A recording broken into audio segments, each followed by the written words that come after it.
ဒေါက်တာရှင်များအားလုံးမင်္ဂလာပါခင်ဗျာဒီယိုအော်ရီယိုဘုတ် channel မှာကြိုဆိုလိုက်ပါတယ်ဒီကနေ့နားဆင်ရမှာကတော့ဆရာရွှေဦးတောင်ရေးသားတဲ့လောဘအမောင်ဆိုတဲ့ဝတ္ထုတိုလေးကိုနားဆင်ရမှာပဲဖြစ်ပါတယ်ခင်ဗျာကျွန်တော်ဤဖခင်မှာအသက်အရွယ်ကြီးပြင်းသည့်အခါမှအိမ်အောင်ပြုခဲ့သူဖြစ်တဲ့အတွက်ကျွန်တော်အားမွေးဖွားတဲ့အခါမှာတော့ဖခင်မှာအသက်40ပြည့်ခဲ့လေပြီကျွန်တော်မှာအသက်18နှစ်အရွယ်တွင်အင်္ဂလိပ်ကျောင်းမှ10တန်းအောင်မြင်ခဲ့ရာဖခင်ဖြစ်သူကတယောက်တည်းသောသားဖြစ်၍မိတဆိုးဖြစ်တဲ့ကျွန်တော်ဟာရန်ကုန်မြို့သို့ပညာဆက်လက်သင်ကြားဖို့ဆေလွတ်ရန်လည်းအလိုမရှိအခြားမြို့ရွာသို့တွားရောက်၍အလောက်ကန်ရှာဖွေရန်လည်းသဘောမတူနိုင်ပဲ၎င်းနှင့်အတူတကွသာလျှင်နေထိုင်စေခဲ့လေတယ်ဖခင်ရည်ရွယ်ချက်မှာ၎င်း၏အကိုဦးထွန်းအောင်ဆိုသူသည်မိုးကုတ်မြို့သို့တွား၍ကြောက်တွင်တူရာတွင်တသိန်းတန်ကြောင်းဤတစ်လုံးကိုရရှိခဲ့ပြီးနောက်သားမယားလည်းမရှိပဲလူပြိုကြီးအဖြစ်နှင့်နေထိုင်ခဲ့သည်ဖြစ်သောကြောင့်၎င်းဖကြီးသေဆုံးခဲ့လျင်ကြံရည်သမျှသောပစ္စည်းများကိုကျွန်တော်တဦးတည်းပင်လျင်အမွေခံရမည်ဖြစ်ရာကျွန်တော်မှာသူတစ်ပါးကဲ့သို့ဝမ်းစာအတွက်အလုံးလောက်ကန်ရန်မလိုတော့ဟူ၍ကျွန်တော်၏ဖခင်ကအောင်းမေးခဲ့ပုံရတယ်။ဒါဖြစ်သောကြောင့်မြင်းစင်းအင်စပိတ်တော်ဤပင်စင်လာကကလေးဖြစ်သာတားဖနှစ်ယောက်တို့ဟာငြိမ်းချမ်းစွာစားတောက်၍နေခဲ့ကြလေတယ်။တို့ရာတွင်လူတို့၏စိတ်ကူးများသည်အစင်အမြဲဖြစ်နိုင်ကြသည်မဟုတ်ချေ။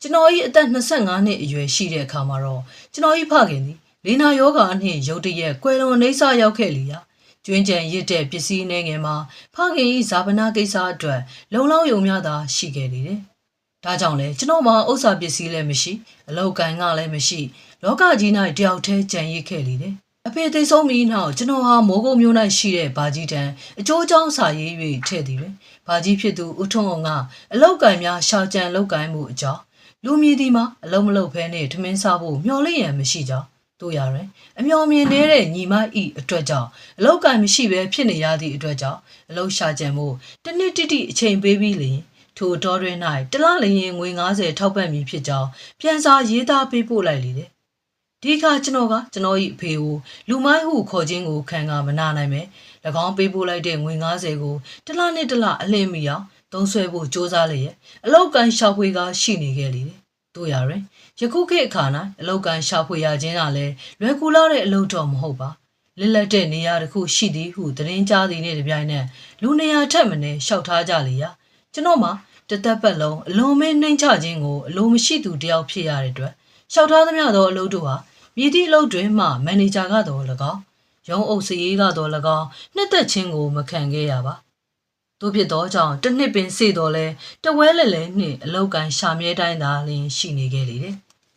တနေ့စေတဲ့အခါမှာကျွန်တော်၏ဘာကြီးထမ်းမှငွေကိုလည်းမျှော်လင့်ရန်မရှိအလောက်လဲမရသေးသူဖြစ်သောကြောင့်ကျွန်တော်နှင့်အိမ်နီးချင်းဖြစ်တဲ့မြေပိုင်ရှင်တယောက်ကကျွန်တော်၌အမွေရရန်ရှိသည့်အကြောင်းကိုသိရှိသည်ဖြစ်၍ငွေ100လျင်တစ်လအတွက်အတိုး30နှုန်းနှင့်ချင်းကားလေတယ်။ထို့အတိုးဟာလုံမင်းစွာကြီးမြင့်တဲ့အတိုးဖြစ်ကြောင်းကိုကျွန်တော်သိတော်လဲမစားဘဲမသုံးဘဲမနေနိုင်ဖြစ်သောကြောင့်အော်ရီမန်နှင့်လက်မှတ်ထိုး၍ချေးယူခဲ့ရာနောက်ဆုံး၌ငွေ1000ကျွေးတင်၍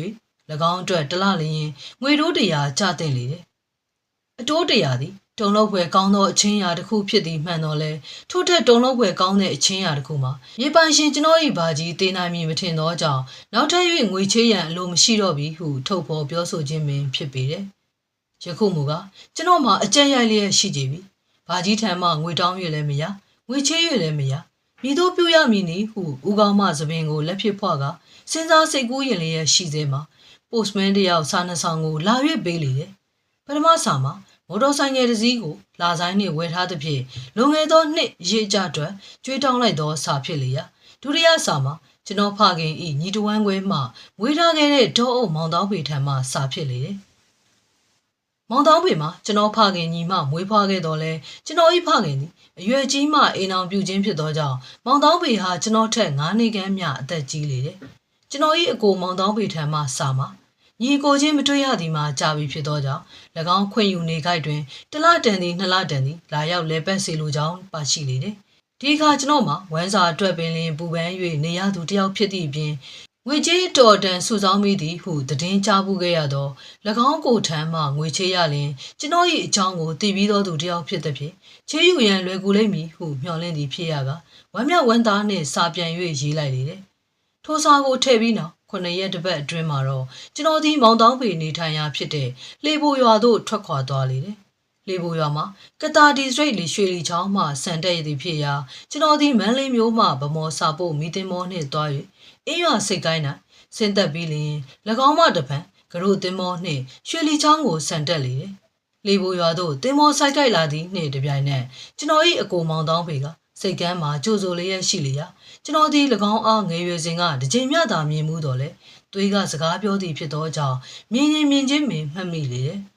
ကျွန်တော်၏အကိုမောင်တောင်းဖေဟာကျွန်တော်အားဝမ်းမြောက်ဝမ်းသာပင်လက်ဆွဲရမ်းနှုတ်ဆက်ပြီးနောက်ကျွန်တော်၏ပစ္စည်းလေးများကိုလည်းလှဲပေါ်သို့တင်စီကညီကိုနှစ်ယောက်တို့ဟာလဲနှောင်းမှလမ်းလျှောက်ကားစကားပြောရင်းလိုက်လာကြလေတယ်။မောင်တောင်းဖေ၏နေအိမ်မှာရွာ၏အစော်၌တည်ရှိသည်ဖြစ်ရာဝင်းကြီးမှလည်းအလွန်တရာကျယ်ဝန်းလှပေတယ်။ကျွန်တော်တို့ဟာဝင်းတွင်သို့ဝင်သွားကြတဲ့အခါမှာတော့ဝင်းတကားအနီး၌တောကြောင်တကောင်ကို၎င်းတစ်ပင်ပေါ်၌မြောက်နှကောင်ကို၎င်းတခုသောခြုံစား၌ဝက်ဝင်တကောင်ကို၎င်းတွေ့မြင်ရသည်ဖြစ်၍ကျွန်တော်ကအံ့ဩစွာနှင့်မေးမြန်းရာမောင်တောင်းဖေကသူသည်တိရစ္ဆာန်ရိုင်းများကိုရင်အောင်မွေးမြူခြင်း၌အထူးသဖြင့်ဝါသနာပါသူတယောက်ဖြစ်သည်ဖြင့်နေလှည့်ရင်အစဉ်သေးတွေးသည်များသောတိရစ္ဆာန်များကိုတောင်းသည်ဖြစ်စေဝယ်သည်ဖြစ်စေတနည်းနည်းနှင့်ရအောင်ယူ၍မွေးမြူတတ်ကြောင်းကိုပြောပြလေတယ်ထိုတိရစ္ဆာန်များအပြင်ဒေါင်းများရစ်များတရေများစပယ်ကြီးမွေများစသည်တို့ကိုလည်းတွေ့မြင်ရပြန်သည်မောင်တောင်းဖေ၏အိမ်ဝင်းမှာတိရစ္ဆာန်ယုံတယုံနှင့်တူလာပေသည်ဟုကျွန်တော်စိတ်၌မှတ်ထင်မိလေတယ်ဒီလိုနဲ့အိမ်သို့ရောက်တဲ့အခါမှာတော့မောင်တောင်းဖေကလုံးတင်ရေဟေ့လုံးတင်ခေါ်ရီမှာမင်းမဲတော်မောင်ရောက်လာပြီဟဲ့မန်းလေးမျိုးကမောင်တန်းဖေလေငါပြောဘူးတယ်မဟုတ်လားဒီဟာငါညီပဲကွာဟုရှင်လန်းအားရသောမျက်နှာထားနှင့်၎င်း၏မယားဖြစ်သူရှမ်းမမလုံးတင်အားပြောပြလေတယ်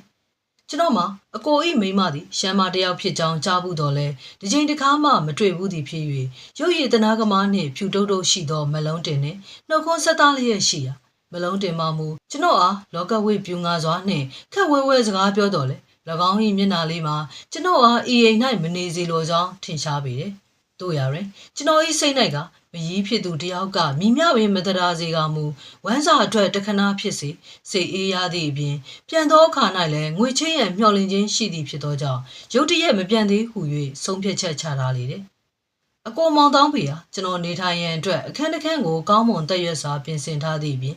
်ညအခါထမင်းစားကြတဲ့အခါမှာလဲဟင်းလျာမျိုးမျိုးကိုအထူးကောင်းမွန်စွာချက်ပြုတ်ထား၍စေတနာတရားထက်သန်စွာဖြင့်တိုက်တွန်းကျွေးမွေးလေတယ်။ကျွန်တော်မှာမရီးဖြစ်သူကမျက်စောင်းတထိုးထိုးနဲ့ကြည်နေခြင်းကိုပင်ဂယုမဆိုင်ဘဲမိန်ချက်စွာစားတောက်လေတယ်။ကျွန်တော်သည်အကိုမောင်တောင်းဖေ၏အမူအရာကိုအကဲခတ်မိတဲ့အခါတိုင်းအလွန်တရာစိတ်စေတနာကောင်းသောသူတယောက်ဟူ၍၎င်းဆွေမျိုးညာတိကိုချစ်ခင်တတ်သောသူတယောက်ဟူ၍၎င်းဧကန်သောအရာ၌လည်းအထူးသဖြင့်ဝတ္တရားခြေပွန်သောသူတယောက်ဟူ၍၎င်းစိတ်ထဲ၌ဆုံးဖြတ်၍၎င်းနှင့်တွေ့ရခြင်းကိုပင်အလွန်ဝမ်းမြောက်လျက်ရှိပေတယ်။တို့ရရင်အကိုမောင်တောင်းဖေမှာပြုံးရွှင်သောမျက်နှာနှင့်ချိုသာသောစကားကိုပြောတဲ့သူတယောက်ဖြစ်တော်လဲအမျက်ကြီးသောလူတယောက်ဖြစ်ကြောင်းကိုနောက်တစ်နေ့၌ပင်တွေ့ရလေတယ်။နောက်နေ့နဲ့ထမင်းစားပြီးတဲ့အခါမှာတော့မောင်တောင်းဖေကအိမ်ပေါ်မှဆင်းသွားသောအခါမကြီးမလုံးတင်သည်ကျွန်တော်ထိုင်နေရသို့လာ၍အစုံကရို့တင်မောညနေလာလိမ့်မယ်။ဟုတ်ကဲ့ကျွန်တော်ဒီနေ့ပြန်မယ်လို့မစင်စားရသေးပါဘူး။ကိုနေခြင်းတိုင်းနေလို့တော်မယ်မှတ်သလားမနေစေခြင်းကိုကပြောမှာပေါ့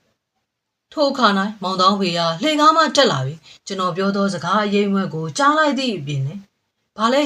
ဟေးဟုပြောလျက်မောင်တောင်းဖေ၏မျက်နှာထားမှာပြုံးရွှင်ခြင်းမရှိဘဲအလွန်တရာခက်ထန်ကြမ်းကြုတ်ဟန်လက္ခဏာရှိပေတယ်ထို့နောက်မောင်တောင်းဖေကကျွန်တော်အားအိမ်ပြင်သို့ခိထားထွက်နေရန်ပြောသည်ဖြင့်ကျွန်တော်အားအိမ်ပြင်သို့ထွက်သွားလေရာတခဏမျှကြာလင်တော့မောင်တောင်းဖေ၏ကျိန်းမောင်းငေါငန်းသည်များကိုကြားရလေတယ်ကျွန်တော်မှာအာနာသည်ဖြစ်သောကြောင့်မကြားရတော့သောနေရာသို့သွား၍ရက်နေရနောက်မှခြေတံကြားသဖြင့်လှည့်၍ကြည့်လိုက်တဲ့အခါမှာတော့မျက်ရည်ဆက်လက်နှင့်ရှိနေတဲ့မလုံးတင်ကိုတွေ့မြင်ရလေတယ်။ကိုတောင်းဖေကရှင့်ကိုတောင်းပန်ခိုင်းလို့တောင်းပန်ပါတယ်စိတ်မရှိပါနဲ့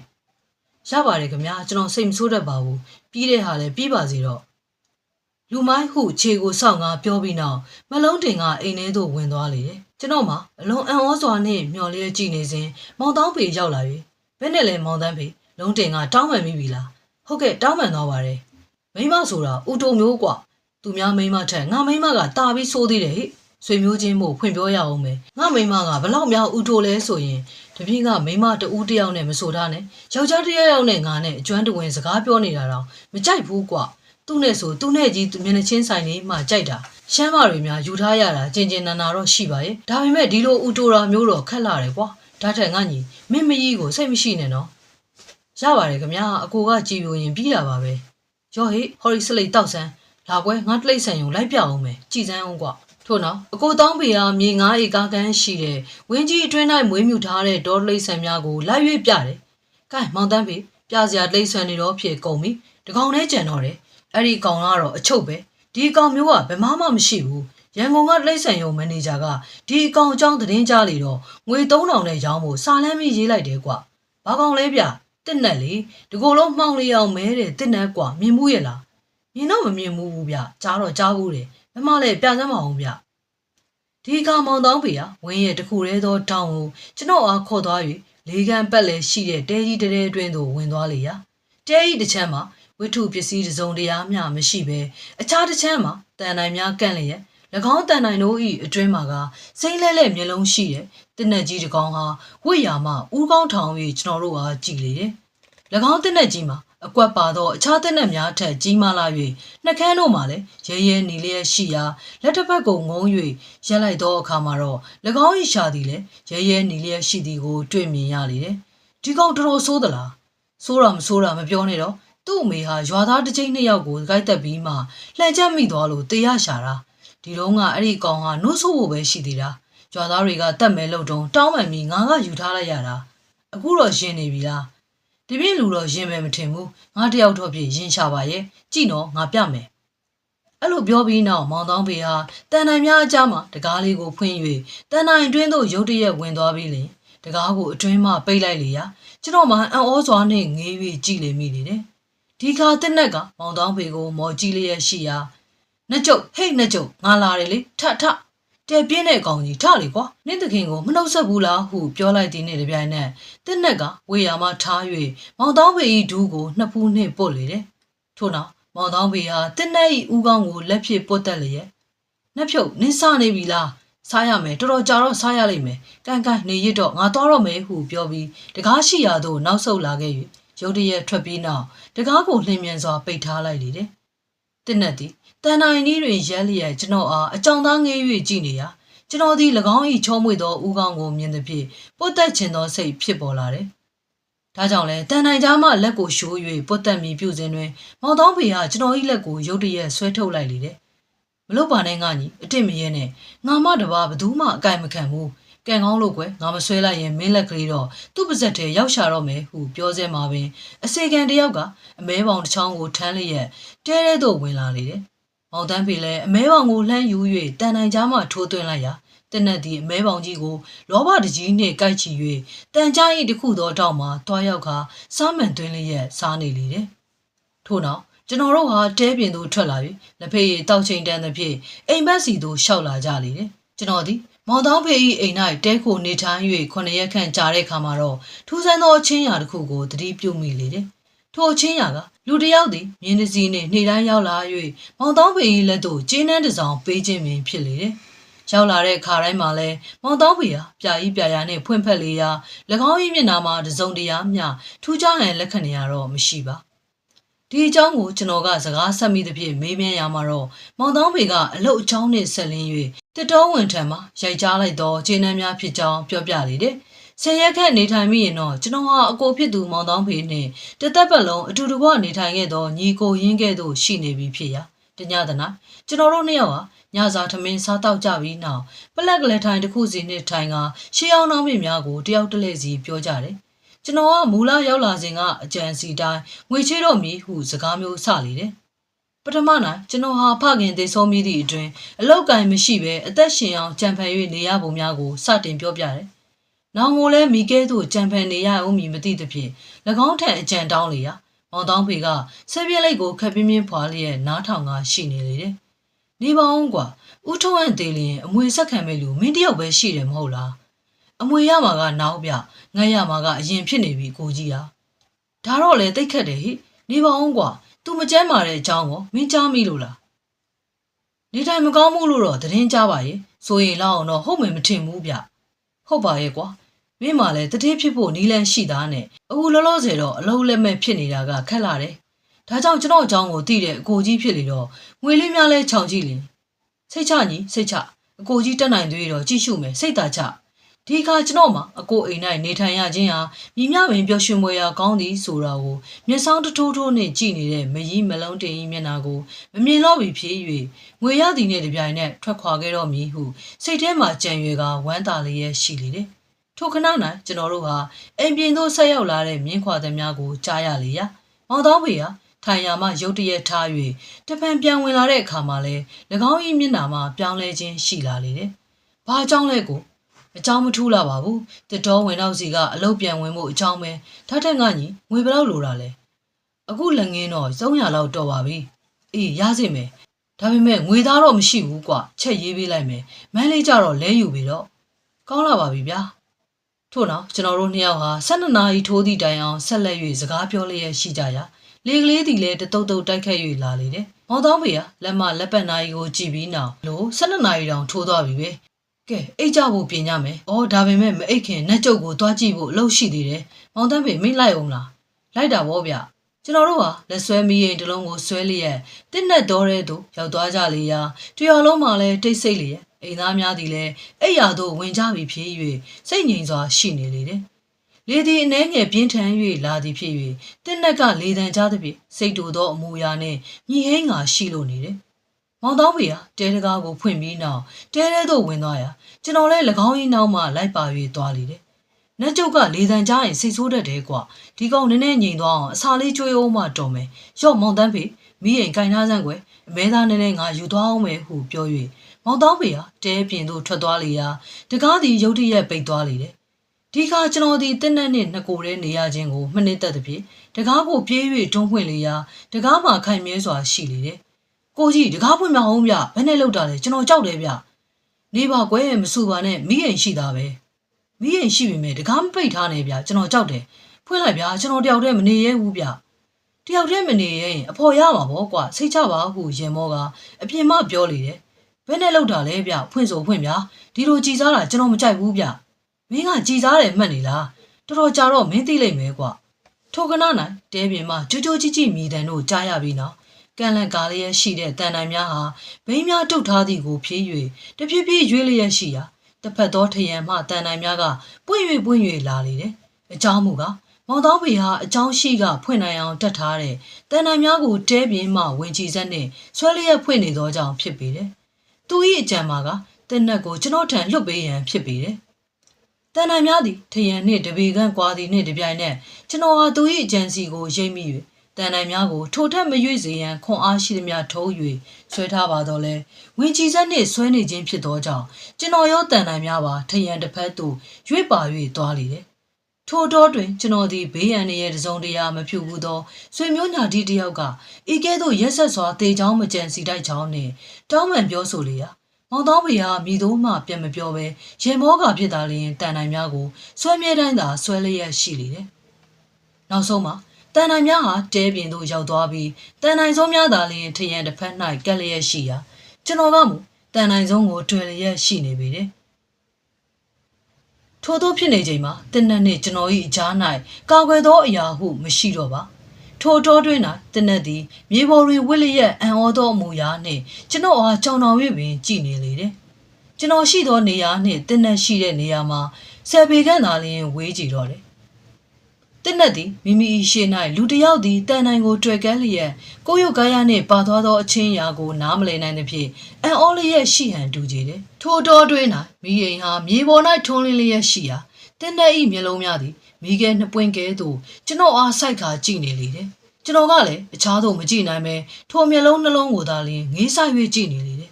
တင်းနက်ကအမီးလုံးလျက်ရှိရာမှအမီးကိုရုတ်တရက်တက်ရက်စေ၍မျက်လုံးများကလည်းကြံဝန်း၍လာပြန်လေရာကျွန်တော်ကလည်းရှေးကားထက်ပင်ပြိုး၍ပြန်ကြည့်လိုက်တယ်ထိုကဲ့သို့မျက်နှာချင်းဆိုင်စစ်စစ်ကြည့်လျက်ရှိကြစဉ်တင်းတဲ့၏မျက်လုံးများသည်အနှဲငယ်များလေးမှေးသွားသည်ကိုမြင်လျင်ကျွန်တော်ကမူတိုး၍ပြူးကကြည့်ပြန်လေတယ်ထို့သောကြည့်နေရင်းနဲ့တင်းတဲ့၏မျက်လုံးများသည်တပြည့်ပြည့်မှေး၍သွားလေရာနောက်ဆုံး၌ရှေလျားသောအတန်ငယ်ကလေးနှစ်ခုတစ်ပွဲရှိနေပြီးနောက်မှိတ်၍သွားလေတယ်တင်းတဲ့မူကအိပ်ပျော်၍သွားကြပြီတိရစ္ဆာန်တို့မြည်သည်မှာစစ်စစ်ကြည်လျက်ရှိသောလူတစ်ယောက်အားကြိုက်ခဲရန်မဝန့်ဟုသောစကားသည်မှန်ဟန်လက္ခဏာရှိကြတယ်။တို့ရတွင်တညပတ်လုံးဤတိရစ္ဆာန်နှင့်အတူနေရမည်ဖြစ်၍တညပတ်လုံးဤနည်းတိုင်းနှင့် ဘေးရန်နေရဲ့ကာကွယ်ရန်တက်နိုင်ပါမည်လို့ဟုတွေးတော၍ပင်ပူမိပြန်တယ်။တရွာလုံးနိုးအောင်အော်ဟစ်တော်လဲအကျိုးရှိမည်မထင်။အကယ်၍အော်ဟစ်လိုက်ပါလျင်တင်းနဲ့သည်အိယာမှနိုးလာရန်ရှိသည့်အပြင်မိမိဟာကြောက်ရွံ့ကြောင်းကိုရိပ်မိ၍ရွာသားများမလာမီကျွန်တော်အားတေအောင်ကိုက်တက်ချိန်မှာဖြစ်ပေတယ်။ထိုကဏ၌ကျွန်တော်သည်တဲ၏အခြေအနေကိုကြည့်မိလေရာမြေမှလူတရဲ့တတရင်ချက်ခိုးစဉ်တစ်ခုရှိကြောင်းတွေ့မြင်ရလေတယ်။အကယ်၍ချက်ခိုးစဉ်ပေါ်မှာအတန်မကြောက်အောင်တဲ၍ပုံနေရသောကောင်းမီလားဟုစဉ်းစားမိလေတယ်။မိတို့ပင်ဖြစ်စေမြေပြင်၌တင်းနဲ့နှင့်အတူနေရခြင်းထက်ကောင်းသေး၏ဟုဆုံးဖြတ်၍ကျွန်တော်သည်ချက်ခိုးစဉ်ကိုလက်ဖြင့်ခုန်ဆွဲကာလွှားကနေတက်လိုက်သည်တွင်ကြိုးကြိုးကြီးကြီးမြည်သွားသဖြင့်တင်းနဲ့သည်အိယာမှနိုးလာလေတယ်။ထိုအခါမှာကျွန်တော်ကစင်မော်တို့တကိုယ်လုံးရောက်ခဲ့ပါပြီ။တင်းနဲ့သည်အိယာမှတွန့်လင်ကထပြီးနောက်စင်မော်တို့မော့ကြည့်၍ကျွန်တော်အားမြင်လင်းလျင်ထရန်ကိုလက်တစ်ဖက်နှင့်မိလျက်ရေပေါ်၌ဗရက်ရက်ခါထလေတယ်။တို့ရတွင်တက်လို့သောသဘောရှိဟန်တော့မတူစူးစမ်းစုံစမ်းခြင်းများသာဖြစ်ဟန်တူတယ်။တင်းနဲ့သည်မြောက်ထားသောလက်ကိုတစ်ဖန်ပြန်ချ၍မြေပေါ်၌ထိုမစား၍ဇင်းကြံလျှောက်ခါနေပြန်လေတယ်။ထိုတော့တွင်ကျွန်တော်လည်းမေ့ဟန်မရှိပဲရံပန်ရံကစင်မော်တို့မော်၍ကြည့်လေတယ်။ကျွန်တော်မှမူစင်မော်၌ကျွန်တော်ရှိချောင်းကိုတင်းနဲ့ကတည်ပြီးဖြစ်သောကြောင့်ဒီကုလုံးလုံအောင်ပုံးရံမကြံစီတော့ပဲစင်မော်မှဥကောင်းပြူလျက်ကြည်နေရလေတယ်။တင်းနဲ့သည်ဇင်းညံရှောင်းနေရင်စိတ်မှန်ထွက်လာတဲ့လက္ခဏာနဲ့ဟိမ့်တန်ပေးလေရာစင်မော်တို့လည်းရှေးကားထက်ဆက်ခါမော့၍ကြည်နေတယ်။ထို့သောရှိစဉ်တင်းနဲ့၏အမိသည်မြေပေါ်၌ချထားသောမီးအိမ်နှင့်တိုက်မိ၍မီးအိမ်သည်မြေပေါ်၌မှောက်သွားပြီးအလဲငယ်များသောရေနံစီများကိုမီးများတောက်လောင်လေတော့တယ်။ရေနံကိုကုံအောင်လောင်ပြီးနောက်မီးတော့လည်းငိမ့်သွားလေရာကျွန်တော်နဲ့တင်းနဲ့တို့မှာတဲတွင်မှောင်မိုက်ကြီး၌နှစ်ကိုယ်ရဲကြံရေးကြလေတယ်။မီးငိမ့်ပြီးနောက်ကျွန်တော်ကတင်းနဲ့၏လမ်းလျှောက်တန်းကိုဆက်လက်၍ကြားရသည့်ပြင်ရံပန်ရံကဟိမ့်တန်ကိုလည်းကြားရလေတယ်။ဘယ်တော်များမှမိုးကလင်းပါလေ